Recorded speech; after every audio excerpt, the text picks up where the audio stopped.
Alors bonjour, je suis Vivien Turmel, étudiant en cinéma, passionné de photographie et d'art graphique. Je serai réalisateur sur le court-métrage Cicatrice. Alors pour moi, Cicatrice c'est un défi, c'est essayer de réaliser un court-métrage dans des conditions professionnelles, avec ses enjeux et en particulier trouver un financement. Cicatrice c'est aussi la vie, celle que toi et moi vivons. Avec ses hauts, ses bas, les moments où tu tombes et où quelqu'un te tend la main. Alors, comment je vais filmer le court-métrage ? C'est une question difficile. Je pense que je vais essayer de retranscrire l'état émotionnel de notre héros, Max, par le biais d'images et de sons.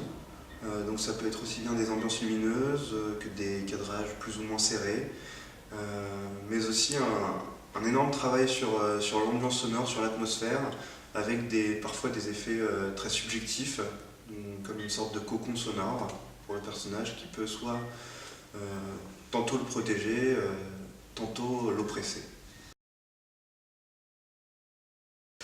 Alors quand j'ai lu le scénario pour la première fois, j'ai tout de suite pensé au film Les Mondes de Charlie. C'est un film qui parle aussi de l'adolescence et d'un jeune garçon qui a des problèmes personnels. Et malgré le fait qu'il fasse bonne figure devant ses amis dans la vie de tous les jours, il se retrouve à un moment de sa vie,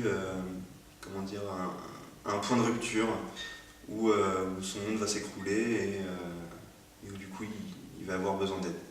Donc c'est vraiment pour moi le même type d'histoire que celle que vit Max dans Cicatrice.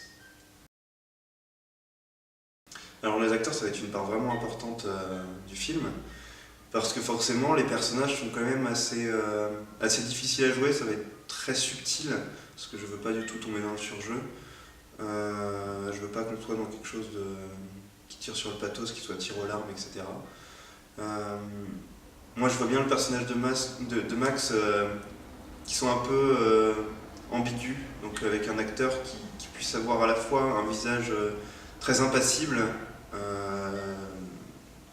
quasiment mélancolique, mais aussi dans ces moments où il va mieux, dans ces moments de joie, avoir vraiment un visage souriant, enjoué, et le visage de quelqu'un qui est apprécié de son entourage. Sans tomber dans le cliché, il faut que ça soit une mère qui ait l'air un peu épuisée, qui soit vraiment à bout de nerfs, à bout de vivre quasiment.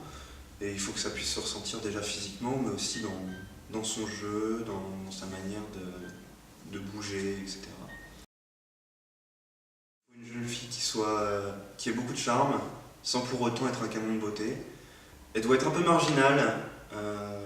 Pour moi, il faut que ça soit une fille solide, qui soit rassurante pour Max.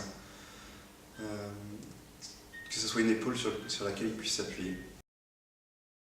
Enfin, pour le personnage du professeur, je pense plutôt à une figure un peu paternelle. Pour le coup, un personnage qui, lorsqu'on le voit, on peut comprendre qu'il s'inquiète pour ses élèves, qu'il s'investit dans son travail. C'est le genre de personne qui peut passer des nuits blanches à réfléchir comment aider ses élèves. J'ai pas vraiment d'argument choc pour convaincre les gens de donner, si ce n'est de dire que c'est vraiment un projet qui nous motive, qu'on a envie de mener à bien. On a vraiment envie de faire quelque chose de professionnel. Et qui dit professionnel dit moyens financiers conséquents. Donc même si on fait des économies, même s'il y a du matériel qui nous est prêté, il y a quand même un énorme budget pour les déplacements du matériel et des personnes, et un très gros budget pour les accessoires, les décors, ce qui est quand même une chose primordiale dans le film. Donc le moindre don peut nous aider. Si vous voulez plus d'informations sur le court-métrage ou sur l'équipe du film, vous pouvez nous contacter sur Facebook ou Twitter, ou en rejoignant la page TousCoProd. Merci pour votre... Cicatrice soutient l'action contre le sida des koalas. Car avec leurs petites griffes, ils ne peuvent pas mettre des préservatifs.